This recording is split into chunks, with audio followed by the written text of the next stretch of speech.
As to how I changed from an evolutionist to a creationist, it's a very difficult story for me to tell, and I always tell it very reluctantly.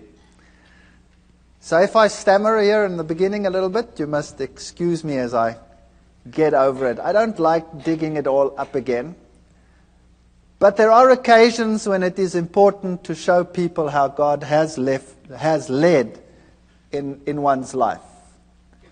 And so I have to start the story with the very beginning. And maybe then from the background we can see why things happened as they happened. It is a strange story. Some of you might think that parts of it are incomprehensible or may even seem too strange to be true. But it did happen, and it is a fact that it happened like that, and I cannot take it away, so I will tell it as it happened, at least what I remember of it. I was born in a family where my mother was a very staunch, solid Lutheran. She was very faithful in her religion. And my father was a Roman Catholic, and he was very faithful in his religion as well. In those days, it was before the days of Vatican II, and Protestants that were not Catholics were considered to be lost according to Roman Catholic doctrine. But in marriages between Protestants and Catholics, it was essential that the Catholic counterpart in that marriage was to promise that the children would be raised Catholic. And my mother accepted that, and she knew that I would be raised Catholic, and I was raised Catholic. And there was never any argument about religion in our house. My father and my mother respected each other. My father had a couple of problems with the church at one stage because of this marriage, but they overcame them, and then no problem concerning religion ever cropped up in our house. And when I was still quite young, I was about 8 or 7 years old, my mother became ill, and she was diagnosed as having cancer. And they actually gave her a relatively short time to live. They said she would have about 3 to 4 months to live. But she was a very tough lady, and she managed to stretch that to about 4 years. She died when I was 12 years old. But those 4 years were very, very miserable years. She really suffered more than anybody else that I have personally been in contact with. She lost one part of her body after the other.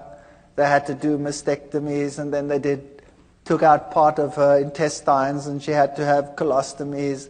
And eventually she just lost more and more and more, and she had one operation after the other. In those days, they weren't as sophisticated as they are today. They burnt her under the radium treatment. They forgot her there. They had to peel off black pieces. So she really suffered tremendously. And through all this, she never, ever, ever gave up her faith. And I was very attached to my mother. But because of all the problems in the house, and a mother that was on the verge of death for a long time, over a 4-year period, there was also quite a bit of tension in the house. Now, while at school, I received religious instruction, of course. I was in a Protestant, largely Protestant school. It was the German school. And I received religious instruction separately. The Catholics went to the nun, and she gave religious instructions. Now, I've met some very nice nuns in my life. And I've met nuns that are are really gentle and soft people and are very nice to everyone around them. But this particular one, where I received religious instruction, was a very hard person, according to my youthful experience that I had at that time. And she would constantly tell me that it was such a sad thing that my mother, who being Protestant, would not see the kingdom of heaven, but that she would roast in hell forever and ever. And I resented this very much because I was very fond of my mother, particularly since she had such suffering in her life. And this carried on for about 3 years, 4 years, while my mother was sick. And the more it carried on, the more rebellious I became about the teachings that I was confronted with. I used to attend church very regularly. I had to go to church every Sunday with my father. I went through all the things like communion and all the things that Catholics do. And I became so resentful in the end that I used to be incredibly cheeky in the religious instruction class. And I was then thrown out of the class and told that I was to sit outside in the courtyard. And then for a few years I had living hell in that school, because the headmaster was somehow in cahoots with all of this, and whenever he spotted me, he used to thrash me. And I used to take this quite well. I can be quite arrogant, or I used to be very arrogant. Maybe not quite so much anymore, but if you bonks me on the bean, maybe the old man will surface. I don't know. I fight against him all the time. And he used to thrash me, and I remember distinctly I used to bend down, and he used to hit me once, 2, 3 times, and I used to ask him, "Are you finished yet, or is your arm lame? What's the matter with you?" And he used to get so angry that he used to really whack me, and when he got to 6, then I'd say, "1 more please, because then I can take you to court. You're only allowed to hit me 6 times. That's the law." So I wasn't very popular. But the point arose where I was sitting in the class one day, in the religious instruction class again, and this lady, this nun, told me again that people who were like we were, and particularly my mother, would go to hell forever and ever. And I got so angry, I took the catechism book and I tore it and I threw it at her feet, and I told her in not too kind a language, even for that age, what she could do with her God. And I was thrown out from that day on a permanent basis, and I had to sit outside in the courtyard, whether it rained or whether the sun shone. And my life in that school was an absolute misery. I never told my parents. Nobody ever knew what was happening. There was another teacher as well who used to call me to the front. Before the class even started, "Would you please come to the front?" And I'd go and stand in the front, and he'd hit me left, right, and threw me out. So I was being thrown out of 2 sessions on a regular basis, and I became an impossible child. I used to sit up in the trees when they come and look for me, the teachers, and I'd have these pine cones, and I used to throw them. Oh boy, those were the days. In any case, my mother finally didn't make it when I was 12 years old, and she died. And then from that time onwards, my home life totally disintegrated. My father married another lady who was a typical stepmother, sort of a fairy tale stepmother. She wouldn't have me around at all, and I was probably impossible, I will admit that. So I was carted off to hostels, and I wasn't allowed to then attend school either anymore. I was supposed to leave school and go into a trade. And that's when I woke up and I decided, no ways, and I don't want to do this. So I managed to persuade some relatives, and I went to another school. And I went through my school life, and I did all right, not too hot, but not too bad either. And then I went to the military, and then finally to the university. But from the age of 12, I never trusted or believed in God at all anymore. As far as I was concerned, if he did exist, he was a dragon, and I wanted nothing to do with him. And when I came to university, there I studied science and I studied zoology, and I thought this was the greatest thing since sliced bread. And there I found out about the whole evolution theory, and I was at a university that was the bastion of evolution. Evolution was dished up for all meals. Every class had an evolutionary basis. And it's amazing because it started off as a religious university, and it has a big theology school, and yet the science faculty was incredibly secular, and in terms of its teachings, very, very evolutionary.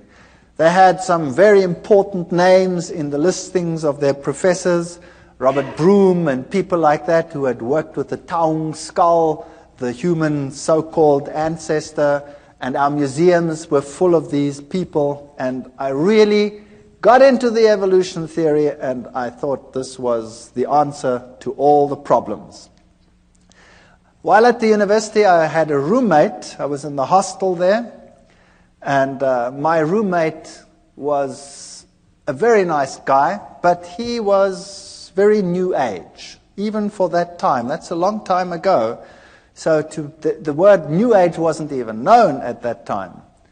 And he was into Scientology. You know the science of Scientology, where they put you on the e-meter and you go through your past lives and through all the problems that you had, and you clear your karma by talking it through and talking it out, and then eventually, then you become God and you've got it made. In any case, he became my best friend. And I had nowhere to go on weekends. I had nowhere to go during the holidays. I always had to work, put myself through university, because my stepmother had convinced my father that he mustn't pay anything, so I put myself through. I had a great relationship with my father years later. So that'll come right, as you can see. Even the worst situations can come right. And on holidays, I didn't know what to do, so I used to go home with this chap to where he lived, 2,000 kilometers away, in another city called Durban. And every holiday, I used to go home with him because I had no home to go to. And there I met my current roommate, my wife, who happened to be his sister. Far better roommate than he ever was, I'll tell you. And I have to tell you a little bit about her background. Now you know why I was an atheist. I didn't believe anything. I accepted the evolution theory. It was the answer to all my problems. Now her background was entirely different. Her father worked in his younger days for a newspaper, and he was sent to investigate all the strange occult occurrences in the country. So he worked for this newspaper, and he had his team and his infrared cameras and all the stuff that you need, and he toured the country from one strange occurrence to the other. He was very skeptical. He believed nothing. He thought it was a big joke, and seances were a big joke and a big fake. And as he attended one meeting after the other, he realized that this was no joke. When he started investigating some of the strange events, and he'd put up a camera, at one seance he was putting up cameras, and he was always looking underneath for hidden mics and what have you, and something grabbed him. There was nobody that grabbed him, but something grabbed him and beat him up to such an extent that he had an egg-sized boil on the top of his head and was lucky to get away with it with his life. Now, when that happens to you, you start thinking, well, that was some hidden microphone that did that. And he came into situations which were so strange that he became involved in them later. Situations like a house where, when the little child had been sent to bed, the shoes would come walking through the room.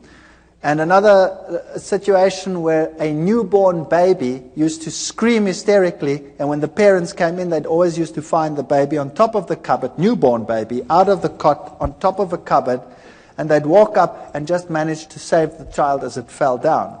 Now he went to that house and he sealed every single window, and he had his guards outside because he thought, somebody was playing the fool, and he kept the lock and he waited there. And sure enough, the child screamed, and he went in, and there the child was on top of the cupboard, and he just caught it as it fell down. There was other occasions when in a certain house, human excrement was flying around. And he sat in this house, and it started howling, and the human excrement started flying against all the walls.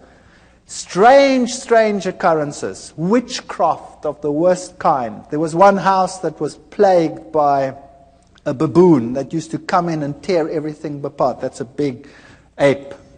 And it tore everything apart, and it terrorized this family, and they could never catch it. And then one day, they shot this baboon as it came in, and it ran out, and the blood trail ended up on the veranda outside. And as they came out, the blood trail ended, and there lay one of the workers dead. So this was typical African witchcraft as you find it in Africa, in some places even today still. And this convinced him that there definitely was something going on, and he got into seances more deeply, and then he started learning that, there were higher mediums and lower mediums, the riff-raff mediums for the lower people, the higher mediums who communicated with the better spirits. And this is how he became involved in this type of thing, and then eventually he moved into the New Age sort of movement and became very high up in this sort of agenda. He wrote books on it, and he was very well received in those circles. Later in life, my wife's parents got divorced, and he married a person, a lady, who was also very, very high up in the New Age movement. In fact, she is one of the instructors in the Course of Miracles. She teaches people how to become Christs and to perform miracles. Incredibly evil situations sometimes in that house, and the occurrences that happened in my wife's house as a child were very strange indeed. They would have one chair where there was always someone sitting breathing heavily. And they had a cane that used to go walking and a rattling and sort of things like that. She grew up with this situation. To her it was nothing. She was used to it. Now to me it was very strange, and I was an atheist. I didn't believe anything. I tried to rationalize it in a scientific sense.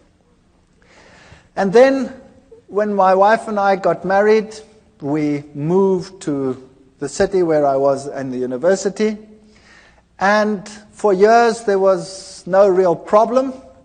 And then my wife, we had the first child, the second child, and then the youngest child my wife was expecting when my father-in-law came to visit.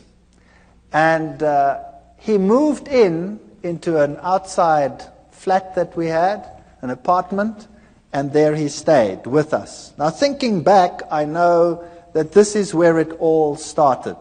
Because if you have an occult presence, then you will have this influence on your home for a long time. I can perhaps tell you that when we were just married, we moved very close to them, and there were very, very strange occurrences in our house. Absolutely horrendous occurrences on some occasions. Our dishes would fly through the rooms and smash against the walls and things like that. Or you'd park the car and the car would rock and fall over against the side of the garage. We had very strange happenings on a previous occasion. But you forget about those things, and later on you rationalize them as well, and you say they didn't exist or they were strange. When my wife was expecting this last child, when my father-in-law moved in, she became very ill indeed. so ill that we didn't think that she would survive. And she was in hospital, in and out of hospital, and on a respirator, and she was very, very sick. And then we decided that there must be something wrong with this pregnancy, and the doctors had a look at it, and they said that the best thing to do would be to have an abortion, because the child was probably dead. They didn't have a scanner at that stage in those hospitals, so they couldn't tell properly, and they didn't know whether this child was perhaps dead. So we decided that we'd have to transfer to another place where they could do a scan, which we then did. And she was very ill. She had a very high temperature. And they did the scan, and this little fetus was only about so big. And he was perfectly well, and he was sucking his thumb. And we decided that we weren't going to do this. We were going to sit through it and see what happened. And eventually, through 9 months of hell, and of sickness and coughing, and more in hospital than out of hospital, my wife was discharged, the child was born, and this child was the most miserable child that you can imagine. He was impossible. He used to scream from morning till night. If you wanted to feed him, you had to wrap him round and round in a blanket so that he couldn't move his arms, or else he'd claw and scratch at you while you were feeding him. And if you put him to bed, he would scream and scream and scream. And so we had a technique where you sort of sit there and rock and rock and rock the bed until he finally falls asleep. Then you sneak off to bed and you try and fall asleep, and the minute you sleep, he screams again. And this carried on for months. It was absolutely chaotic. And nothing you could do could console this child. My wife was a wreck. I was a wreck. We were all totally destroyed. And then one night at 2 o'clock, I had a dream that I was being strangled. And it was so vivid that I woke up with this perspiration falling down my face, and my heart was pounding like some drum inside me, and I sat upright and tried to recover from this terrible nightmare. And the next moment, the little one in the next room screamed as if he was being murdered. And my wife and I got such a fright, we stormed out of bed, ran to this little baby, picked him up, and as we picked him up, he started shaking violently. And his temperature would rise, and then he'd go into fever cramps. And so we rushed him off to hospital, and they had a look at him, and they had to put him in a refrigeration tent. They had a tent sort of that's cooled, and put him on a drip, and then it would be touch and go whether he would live or whether he would die. And he'd recover from this and come back home as impossible as he was before. And it would go fine for about 2, 3, 4 weeks. I can't remember what the gap was in between. And then precisely 2 o'clock at night, exactly 2 o'clock, it was uncanny. We had a clock on our bed, and it was a display clock, so you could see exactly 1400 hours, and 2 o'clock, whatever it was, 2 o'clock in the morning, that's when I woke up, with this terrible feeling that I was being strangled. And I shook my wife and said, I've just had that terrible dream again. And then the little one would scream in the next room, and we'd run, and we'd pick him up, and the same thing would happen. It was so bad that we would think that we wouldn't make it to hospital, the child would die. There was nothing you could do. As soon as he started the screaming, his temperature would just rise.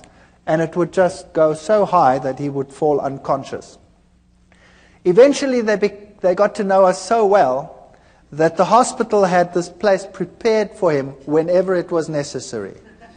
They didn't know what was the matter with him. They could never find out. On one occasion, the doctor said they have to do a lumbar puncture because there must be something wrong with his cerebrospinal fluid. Maybe he has some brain infection that is causing this. And I remember taking him to this hospital, and he was just a baby, and afterwards he screamed so that my wife became quite hysterical. When the doctors came out, they said, "This is incredible." There were 4 adults that had to hold this child down. He was less than a year old, and the 4 adults had to hold him down because he was plucking them around. So this little chap was, if anything, definitely very much possessed. And you can rationalize it if it happens once, and you can rationalize it if it happens twice. But if it keeps on happening for weeks and months on end, that at precisely 2 o'clock you have an experience in one room, and then immediately thereafter there's a scream in another room, then the law of statistics tells you that no matter how atheistic you are and no matter how scientific you try and be about this issue, the 2 incidences are connected. And I was sitting in the hospital one day. My wife and I took turns to be with the little one, and he was in a very bad state. And it had happened for the umpteenth time. And there I was in the hospital, and I was marking papers. I remember it as if it were yesterday. I was marking. And all of a sudden, in this refrigeration tent, this child started shaking. And he started getting one of these attacks and fits in his bed. So I went and ran and called the nurse, and I picked him up, and he shook so that he tore the drips out. Now, this child had been on so many drips that they couldn't find the veins anymore on his arms or on his legs, so they had to put it into the veins here on the head. And he shook so that they tore out. Now I've got this child in this fit, and I've got this child with this thing torn out, and he tore the vein completely, so the blood was running down his face. And it was such a horrible sight that I went crazy. I couldn't handle this. And eventually he calmed down, and they put him back in the tent, and they got the drip back in, and he managed to survive the night. But that night I sat there and I said to myself, what can I do? There is no medical help. Nothing can help us. And the 2 incidences must be connected. Where do I find help for this situation? And they tell me, once a Catholic, always a Catholic. And as I was sitting there that night in that hospital, mulling over these things, the images of the Catholic Church and its power over demons, and the film The Exorcist was just in circuit. And I thought to myself, perhaps I can go back to my old church and ask them to help me. So I made a resolution that I would do that because I had no other way out. And the next day I went to the Catholic Church, and the Catholic priest was sitting in his room, and I remember this as well too. He had the glass there, and there was a brandy bottle there, and he wasn't too sober. And I went up to him and I said to him, I'm a Roman Catholic, but I don't come to church, and I have a problem. And he said, well, what is your problem? He was very nice. And I said to him, well, I'm an atheist and I'm a scientist. I don't want to talk about this thing like that. And I sort of ummed and ahed, and I said, well, I have a problem at home. He says, well, what kind of problem? I said, well, it's a problem concerning strange happenings in my home. And he says, oh, no. I want nothing to do with that. And he said, it's not my field. Give me your name. Give me your telephone number. We'll come back to you. So I gave him my name and my telephone number. All I'd said was, I have strange happenings in my home. That's it. And I went home and I thought, well, that was a lot of help. Thank you very much. And I wasn't home very long when I got a call from another priest. And this one sounded very sophisticated. And he told me whether I would like to meet him at a monastery nearby. So I went to the monastery, and there was this old man. And he was so impressive. He really made such a powerful impression upon me.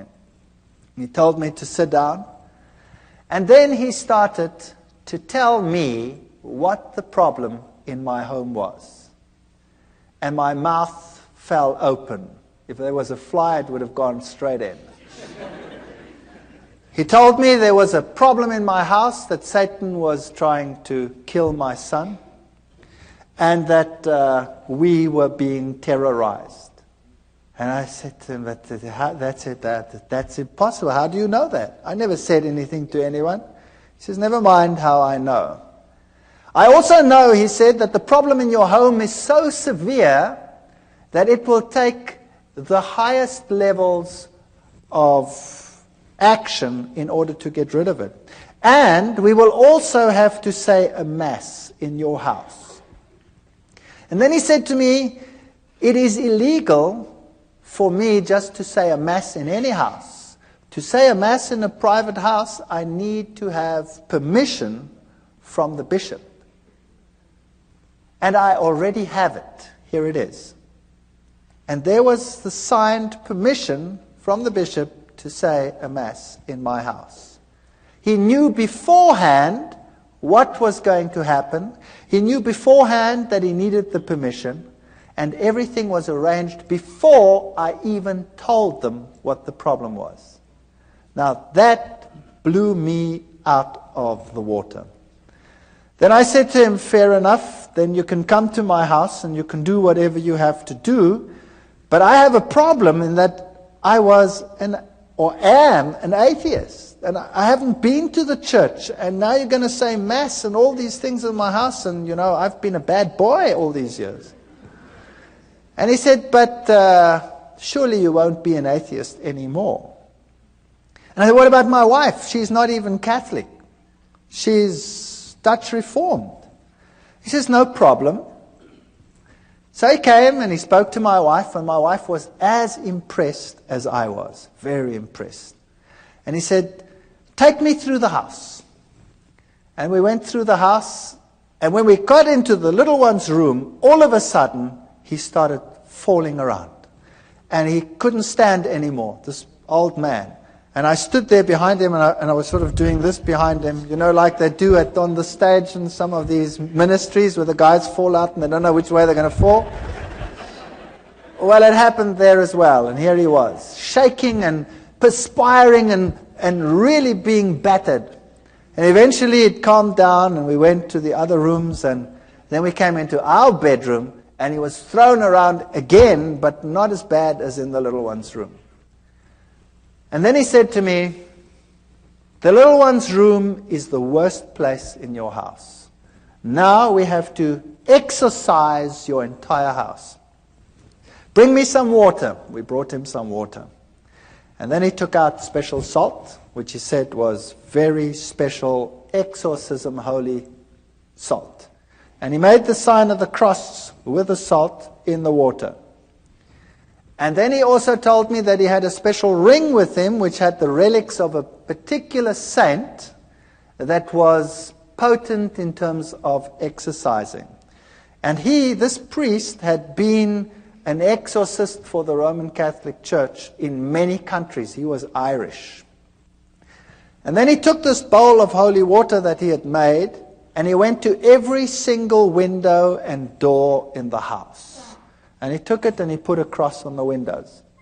And of course, as it evaporates, you have this faint cross of salt on your windows. And he went through the entire house with this holy water, and then he put the holy water down. And he said, now we tell the Mass here in this child's room. And he prepared everything. And as he was preparing, we had lots of pets in our house. We had a dog and 2 cats and you name it, all the good stuff that one has when one has kids in the house. And as he was preparing, all of a sudden, all the animals came running into this room.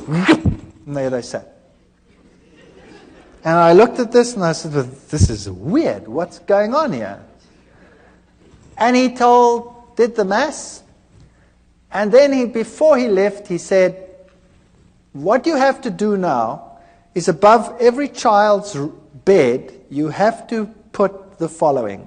And he took out of his pockets amulets from Lourdes, where Mary had appeared.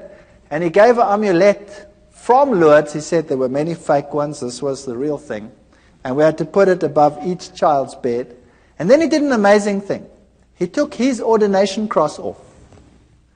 And he gave it to me and he said, this one you put over the little one. I hate it when the devil destroys little children. And we hung it up over there. And my wife was giving pottery classes at the Technikon at that time. And she'd made a very beautiful pot. And so she decided to give it to him as a gift, because how do you pay for what he did? I mean, what do you do? So she gave this to him as a gift, and he said, this gift is so precious, I'm going to give it to the nuns that are in a certain monastery where they never ever come out and see civilization. And then he left. And that night, we're very expectant. We take this little child, and he's quite happy, really, not screaming as usual. And we take him and we tell him it's time for bed. Now, normally that was enough to have blue murder in the house. And he was quite happy. And we put him into this bed. Now, he was only just starting to toddle. And we put him into the bed. And this child had always, when you put him into bed, gone into a fetal position and started bashing away and screaming and going blood red and going totally crazy. That night, we put him into the bed, and he rolled onto his back and laughed. And he put his arms out like that, and he did goo-goo sounds like little kids do, and he fell asleep. And for the first time in his life, he slept right through the night. And the next night, he slept right through the night. And the next night, and the next night, and the next night, and the next week, and the next month. And here was I, the hard-nosed atheist scientist who knows it all. And here was peace and quiet in my house. And then I realized that I do not know it all at all. And I said to myself, now what am I going to do? Here is a major problem in my house, and the church solves the problem. Now, am I going to ignore it? Or am I going to say, there is a God, and I have a responsibility towards this God? And I wrestled with this for a number of months. I really wrestled with it. And my wife wrestled with it. And then I said, well, I have no choice. I have to go back to the church. Fortunately, my oldest son was at the point where he has to go to communion classes, so that gave me an alibi to go to church. So I went to church, and one or two students, it's a small university town, still say, what are you doing here? I said, well, my son has to go to communion, you see. And I started going to church, and I became quite involved in the church again. Every Sunday, faithfully, everybody went to church. And my wife started saying that this is the way to go. She also wants to go to church, but she didn't get herself quite that far yet. And because there was such peace and harmony in the house, we became more relaxed. And one day I was sitting there and I thought to myself, this house needs a change. And typical German, I said to my wife, if we did this and that and the other, then, we could do something with this house. And I climbed into the roof and looked what was a bearing wall and what was not a bearing wall, and then I just took a sledgehammer and smashed out everything that irritated me.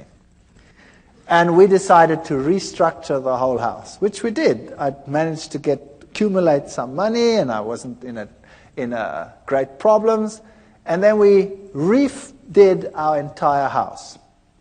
And during the process, I had to go and see a man for the kitchen. I wasn't really involved in the church yet. I'm sort of in the stage of, I don't really know, but. And the man who did the kitchen came and said to me, by the way, I walk with the Lord. And I still remember distinctly thinking, oh brother, another one who walks with the Lord. And I said to him, okay, that's fair enough. You walk with the Lord. I was very cheeky. You walk with the Lord, but I just want a kitchen. Is that okay? And he said, yeah, okay, that's okay. But can I give you this? And he gave me a pamphlet. And, well, he was a nice guy, and, I stood with the pamphlet, and I put it in a drawer, and I said, well, I'll read it later. And then he put the kitchen in, the house was finished, and when this was all done, I started going back to the church. And this carried on for a period of 1 year, and I faithfully went to church regularly. And I always sat there on a Sunday morning, and I marveled at all the things that I knew were happening in the Catholic Church. I went through the catechism again as my son went through the catechism. And I wondered at the same ritual happening every time. The host going up, the change from bread to divinity, the little box with the red light where God was. And I started puzzling as to why God wanted the same things over and over again, and why he was satisfied with the same ritual over and over again.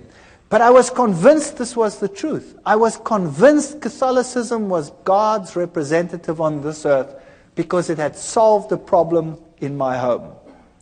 But I wanted to get to know this God. And I wanted to know what it's like to have a relationship with this God. And I looked at the charismatic movement where they had the slaying in the spirit, and I thought to myself, isn't that perhaps the experience that one must have in order to know that this God really exists? Because I don't really feel him. I don't know where he is. But on the other hand, I'd always been so skeptical of this, and I'd always said to myself, these people with their religious crutch. And then one day, I was sitting in class, and I was giving a lecture to a first-year group of students. I'd spoken to the priest, by the way, about evolution, and the Catholic Church said to me, of course there's evolution, there's no problem with that. So I had no problems with that either. I could carry on with my evolution and now believe in God. It was quite a nice arrangement.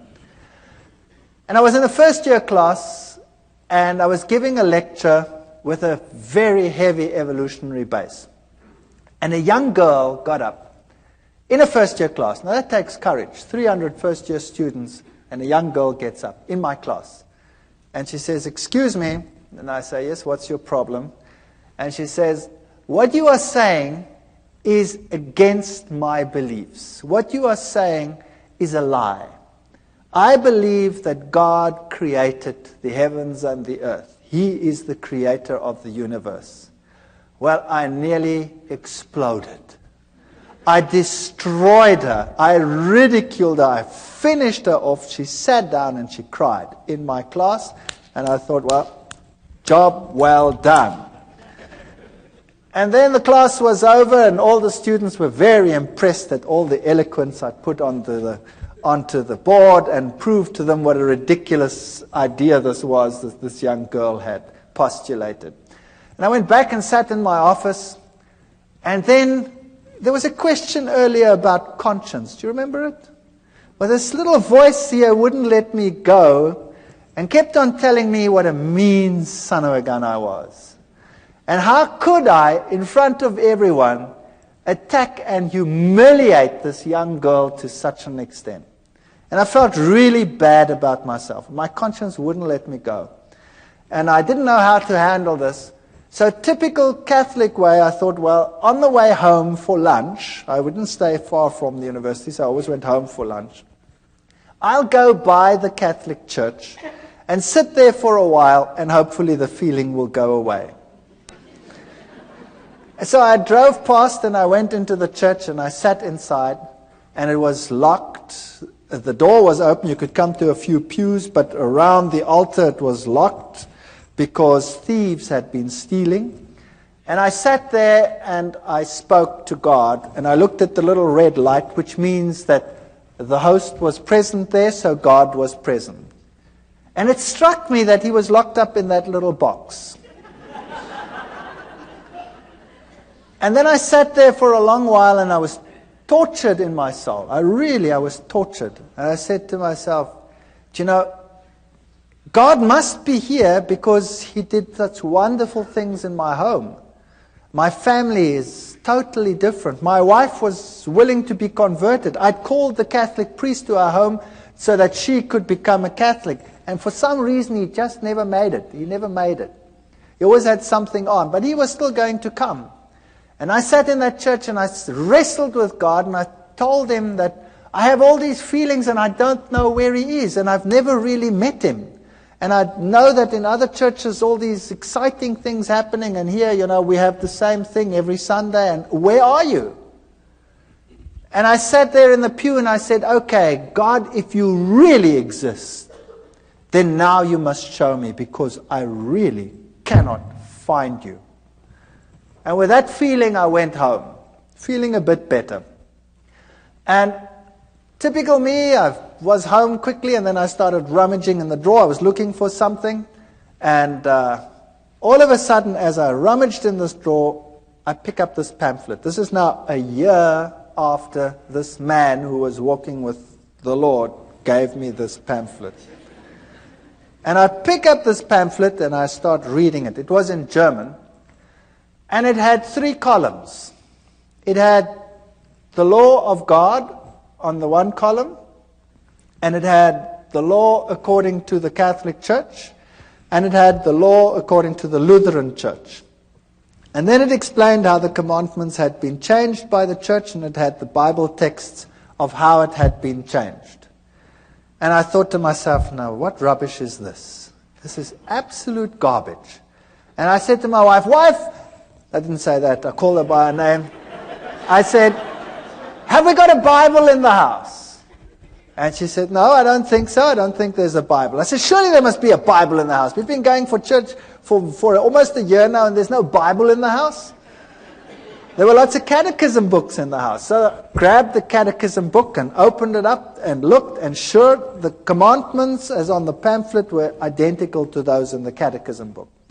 And then I remembered an old box that an old lady that had died had left me.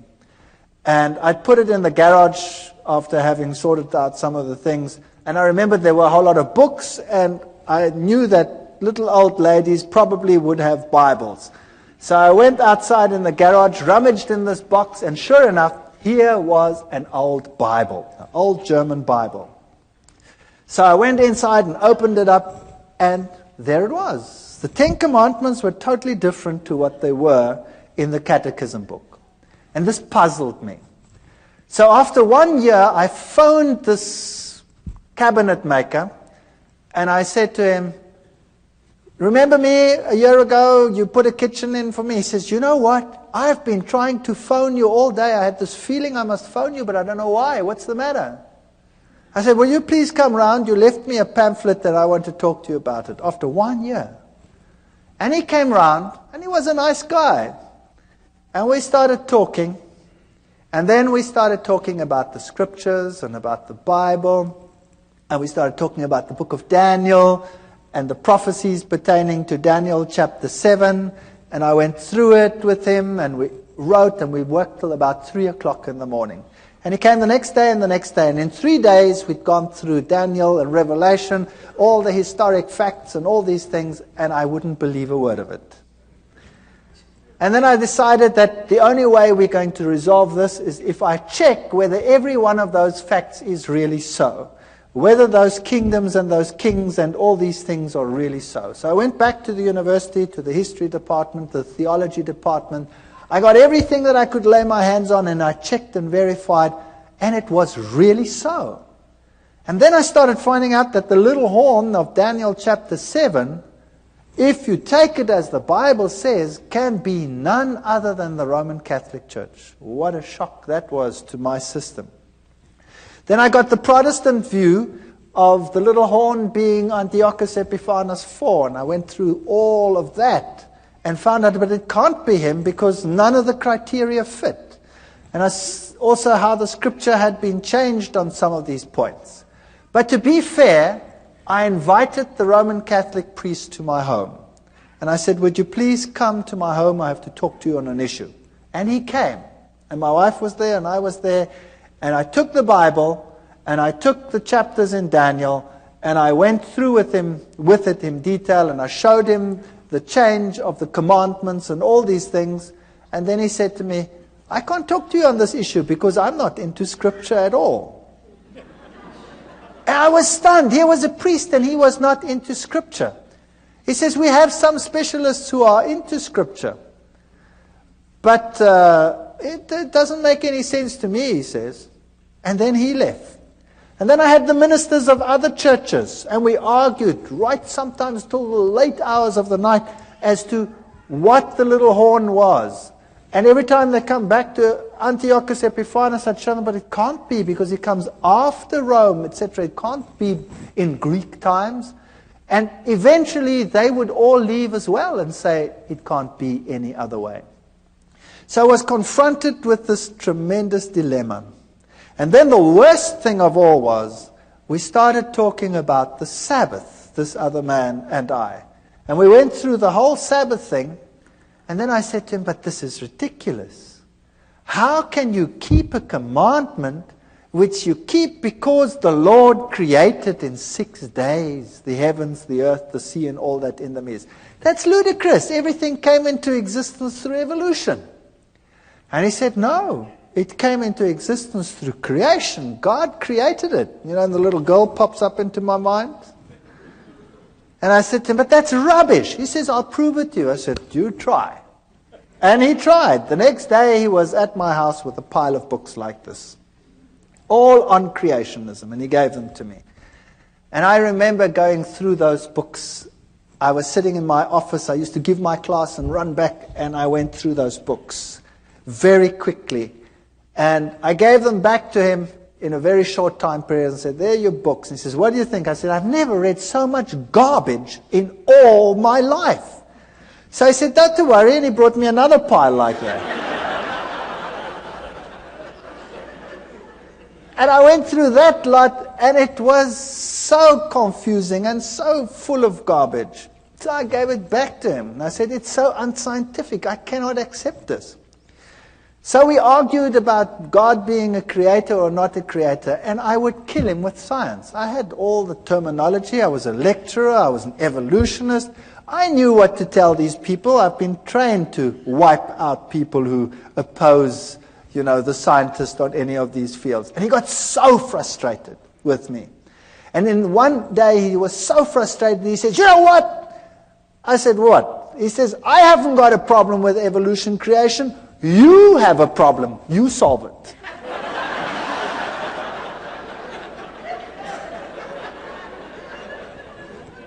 So there the ball was in my court.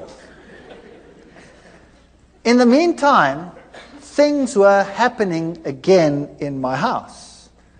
The little one would again become miserable every time it was time for bedtime.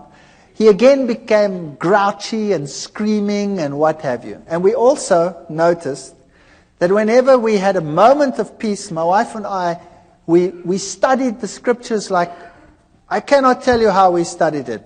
I finished a Bible. In 2 months I had to throw it away. It was finished. It fell apart. And my wife was studying. And she had tremendous problems with the Sabbath idea. It made no sense. It was so stupid. And nobody at work knew what was happening with me.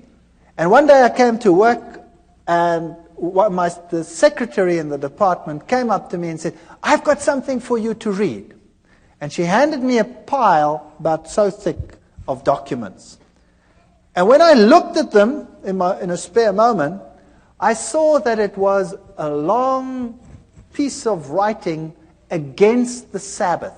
And it was written against Seventh-day Adventists. And this stunned me because nobody at work knew what was happening with me.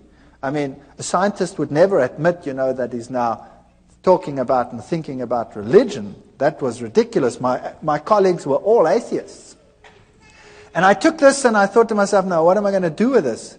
I haven't got time with this. I'm wrestling with evolution. So I gave it to my wife. And I said, here's fodder. You go through this. Maybe there's a way out of all this. And she meticulously went through every statement. It was really a thick, thick thing written against it. And while I was wrestling with evolution, she was wrestling with that. And then one day she said to me, I've been through every single statement they have.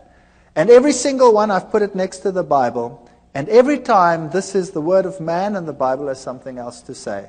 So this document here has now convinced me that the Sabbath must be right. That was something. So a document written against the Sabbath proved to her that the Sabbath was actually very important and right. But I still had a problem. A major problem. I couldn't accept it because I'm not going to keep a day for creation that took 6 billion years, let alone 6 days. And the ball was in my court, and at that stage, everything started going wrong again in my house. And when we picked up the Bible, the little one would go hysterical. Whenever we had a spare moment, he would go hysterical. And eventually, he took a bottle of wine, we'd been drinking wine, and he smashed it. I wasn't in the room at the time, but I just heard the glass breaking. And then we came out, and he was walking all over the glass. And his feet were cut to shreds. His big toe was almost severed. So back to hospital, they sewed the toe back on, and it was a nightmare from then onwards in our house. And I was wrestling with the Sabbath issue.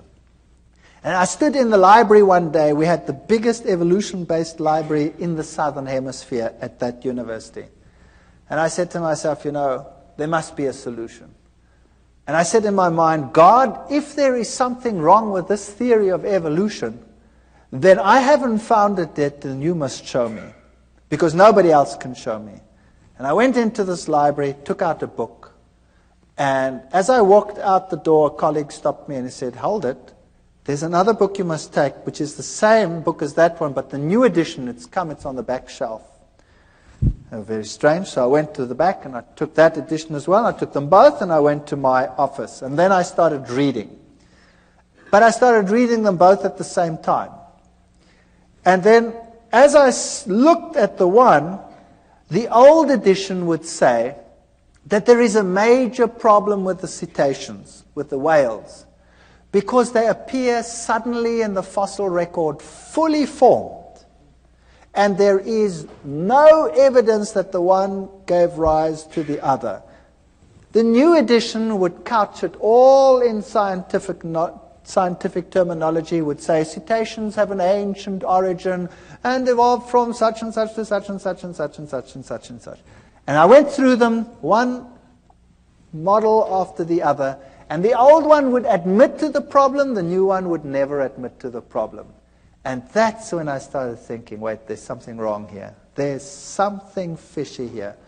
And whenever I went into the library, it was if some miracle would happen. I would take out something, and the very next thing I would take would be exactly the opposite on the same issue. And very quickly, I had a big pile. And then I was giving classes at that time in genetics, and I started thinking about this. And then I started working out this genetic thing, and much as like we did over here. And I started thinking about what are the problems. Let me now objectively, just for once, sit down and think, what are the problems? And I came up with such a pile of problems that it stunned me. And something must have been helping me, because the problem list was so enormous, it was unbelievable. And then one night I was sitting at home, and child was impossible. He went to bed, and we went to bed. 2 o'clock at night, I had a dream. I was being strangled.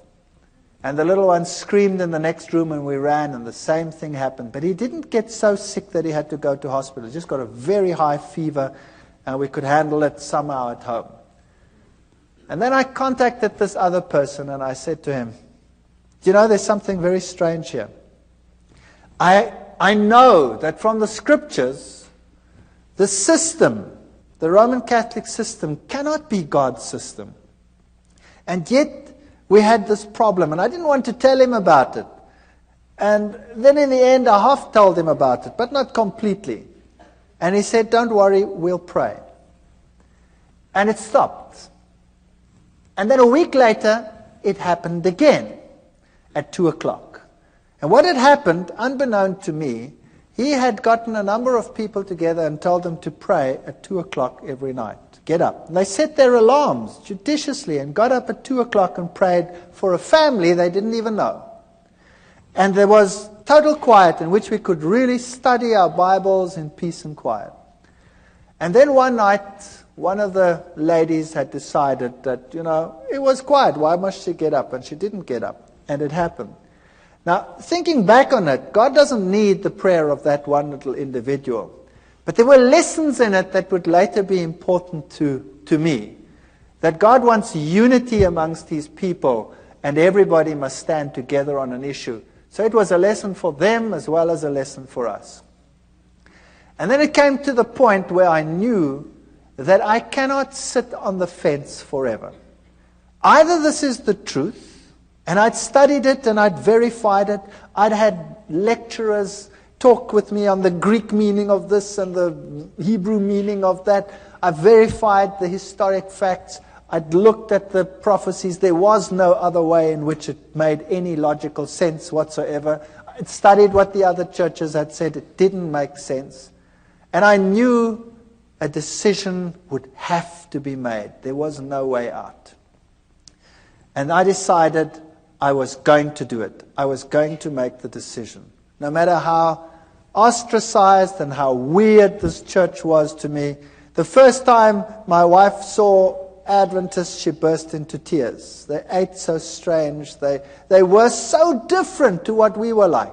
I remember the man said to me, "Don't you want to come to one of our services?"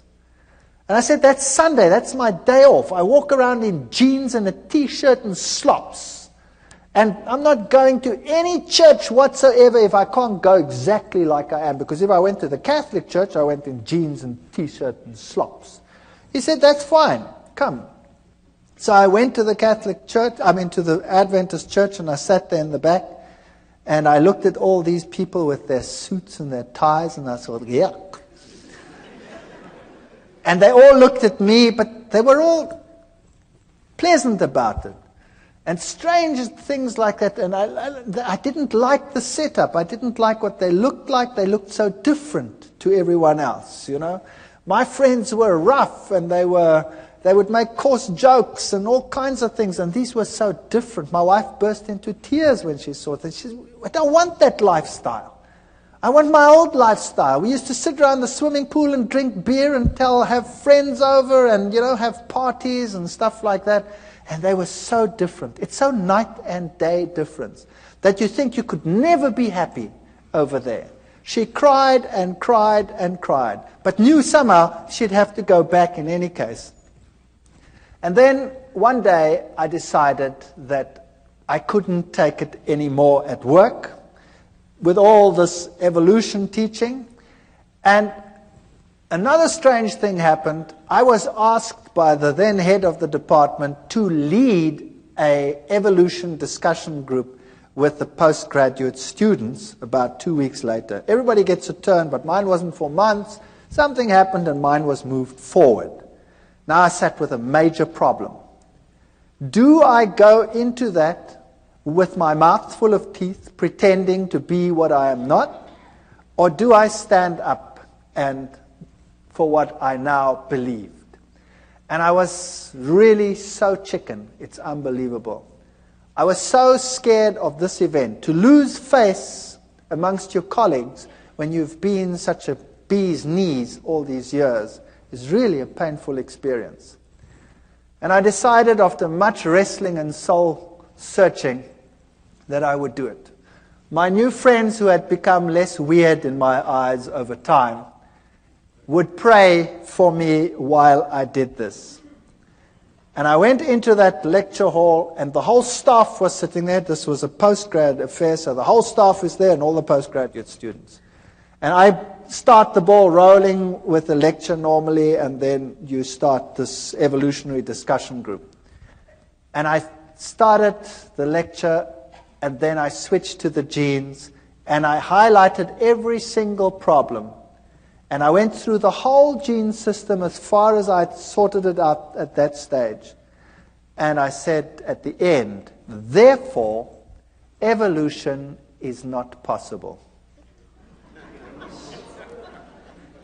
Well, first you could hear a pin drop, and then all hell broke loose. One of my colleagues went blood red and started screaming at me like you cannot believe.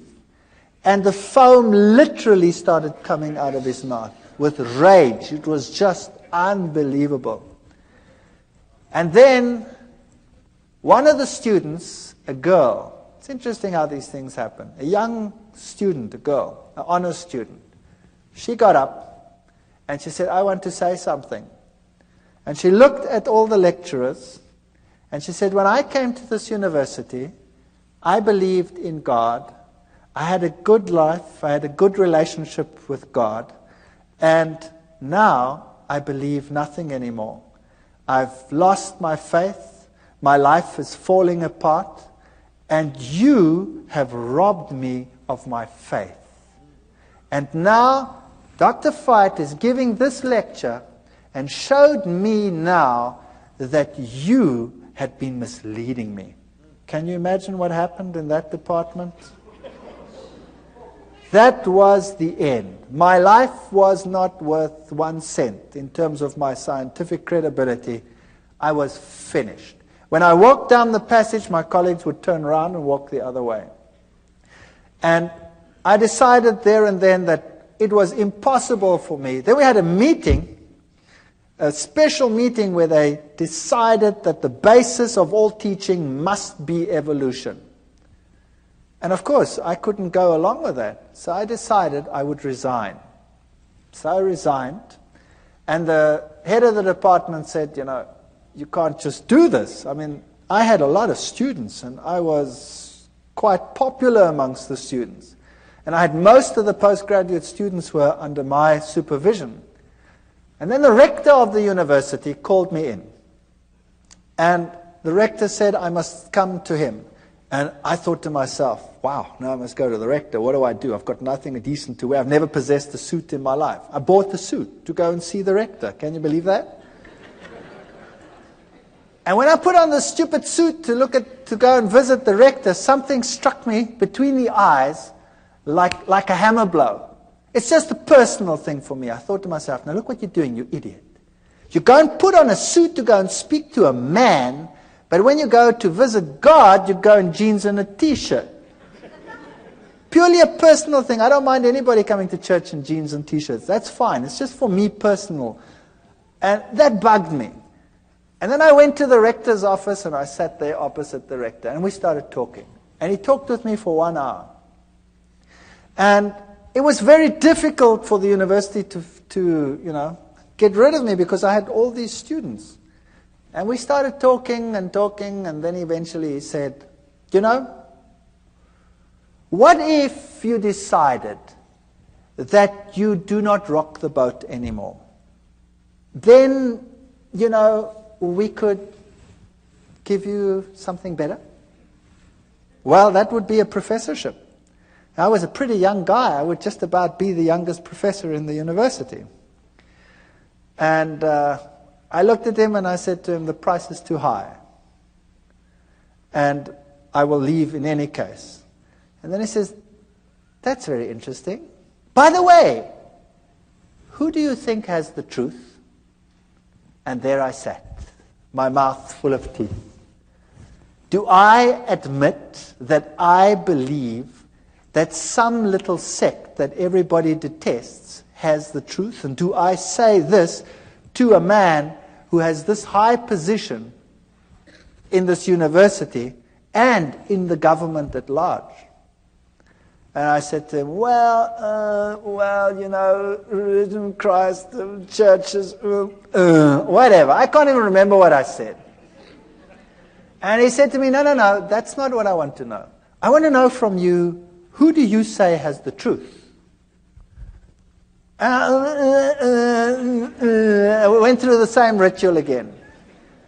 And he stopped me and he says, no, I don't want to know that. I want to know from you, who do you think has the truth?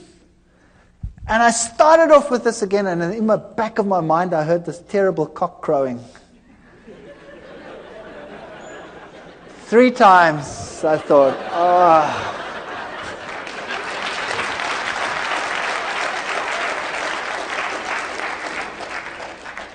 And I said to him, well, I think it's the Seventh-day Adventist Church that is preaching the truth. And I thought, now that's it, I'm a dead man. And he said nothing, not a word. He just said, oh, well, thank you very much. Congratulations on your choice, and I hope things go well with you. And that's it. And I resigned from the university, and I put my house on the market, and the very first guy that walked into my house said, "Wow, what a house," and he bought it. The very first guy. And there I had this money, and I knew now my scientific credibility in the world was over. University was a career that I'd given up for my faith, and God would take care of me from now on, and things are going to be just honky-dory. I'm going to now take this money, and we're going to do something great with it. We're going to start a little farm somewhere, and we're going to get people to come, and we're going to witness, and we're going to do great things with all this money. And I got some guys together, and we started this thing. And then we planted wheat, and the wheat grew like crazy. And it stood so high that the farmers in the entire district came and said, "You guys, you were at university, you know something special." And I said, "Well, nah, we're doing exactly the same thing you're doing," but I think to myself, it's because we're walking with God now. That's why our grain is so much higher than yours. If you would do the same thing, then your grain would also be better. You see, once a Christian boy, everything will go just great. And I was quite happy to be out of the university, and we moved out to this place, and we started this whole thing going. And then our money was all invested in the land, and we invested lots more money on loans and things for whatever is necessary to put in the wheat crops and all this sort of thing. And then a flock of birds arrived, such as you have never seen in your entire life. And they ignored all the farms with the little wheats on them, but they sat on mine and made it home. And they were just stubbles. And then, you name it, it went wrong. Sanctions came in against South Africa at that time. The economy was totally destroyed. Interest rates that had been at 3 and 4% shot up to 28, 30, 36% in some cases. And loans that were nothing to repay became a total nightmare. And the only means of making money was taken away, and we were totally destroyed. Everything I ever possessed was gone with the wave of a wand. It just ran through my fingers. And all the crutches that I'd been leaning on were gone.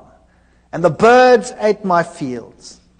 And I said to God, "How can you do this to me? How can you destroy me? How can you allow this to happen? And I have no means of supporting myself. I have nothing.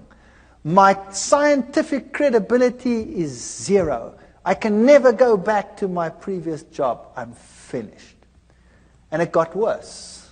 And it got worse. And eventually we had nothing left. No food, no nothing. And my wife and I and the children, we sat down and we talked about it, and we decided, if this was the truth, and I don't believe that all the things that had happened were from the other side.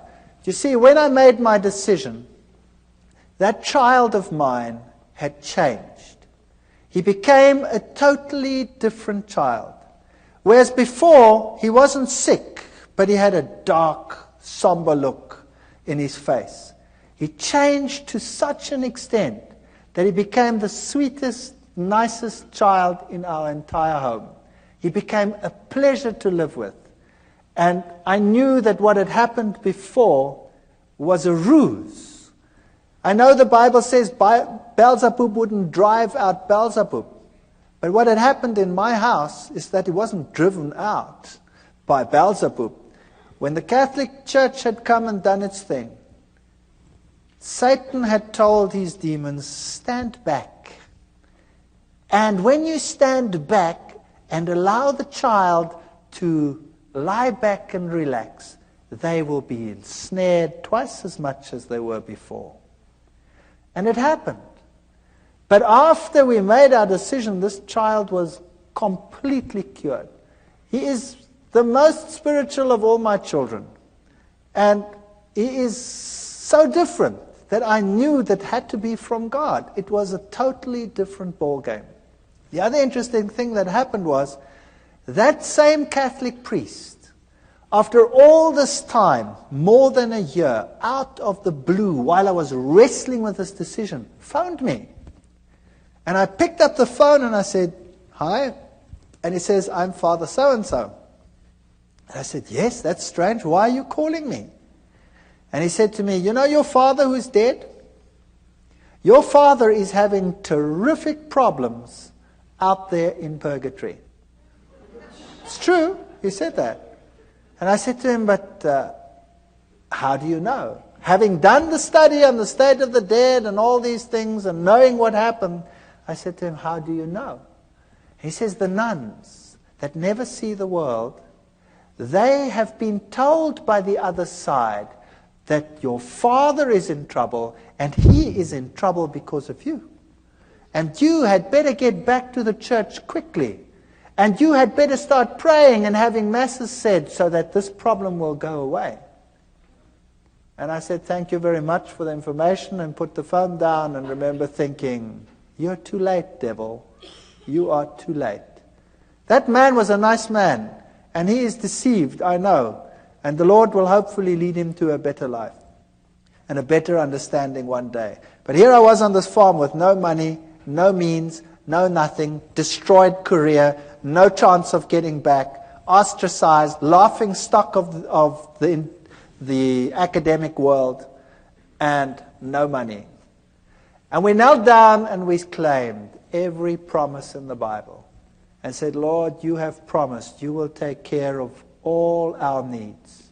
You have promised that the children of a righteous man will never be seen begging in the street.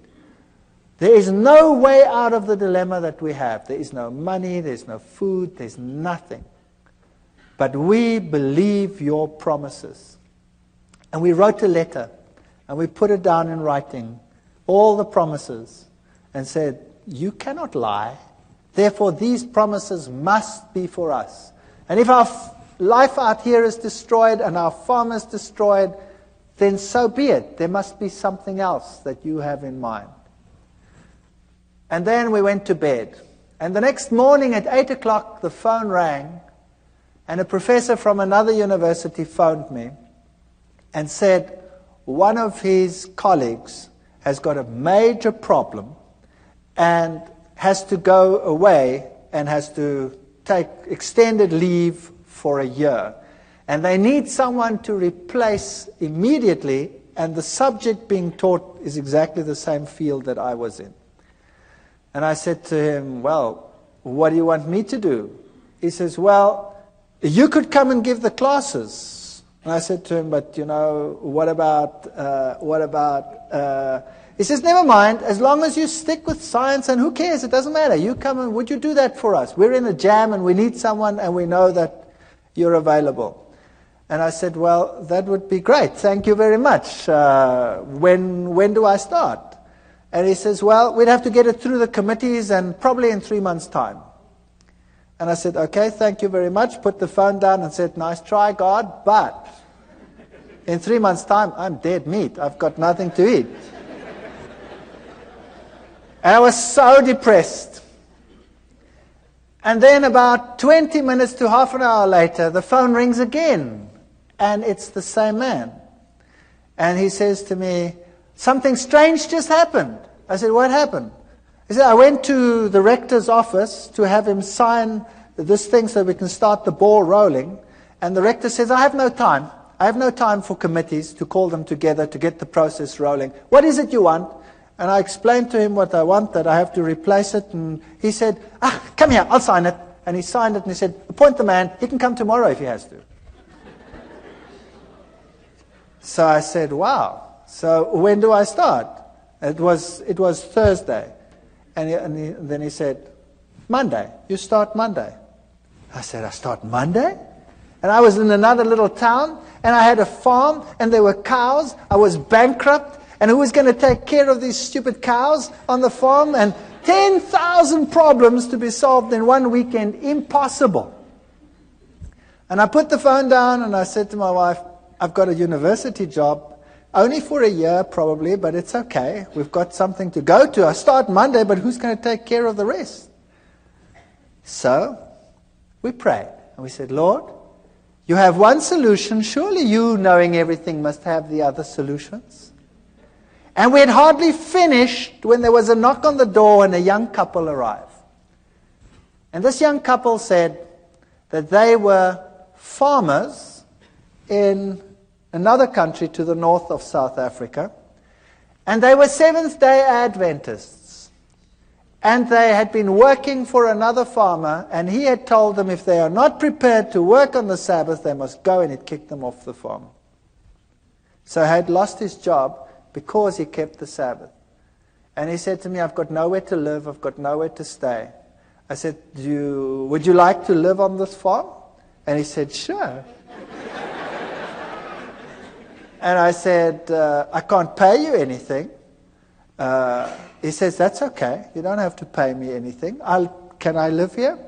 I said, sure, you can live here. And whatever you sell from the milk, you can keep that for yourself. And I thought I would pay the interest of all the loans that I have with my salary. And it was solved within 24 hours. There was a man on the farm who wanted to live there for nothing and take care of the farm and live off the proceeds. And I had a job at the university. And I went to this university and I started teaching. And for the first few weeks, of course, I had no salary, no money. Also, another miracle within that same period, I got a house in the middle of a month, and I didn't have to pay till the end of the month. My kids went to school, and they got clothing, school clothes. They wear uniforms in my country. All the clothes, all the sizes, we'll put it on the bill at the end of the month. But I had not 1 cent to even buy a little bit of food to carry on. And then I got into the car, and I don't tell people that I'm in financial trouble. I got into the car and I was driving around, and we've been driving, the last bit of gas was just about going. And my daughter says, what's this here? And she picks up 150 rand. That then was the equivalent of about $150 in the back. She says, it's lying on the floor.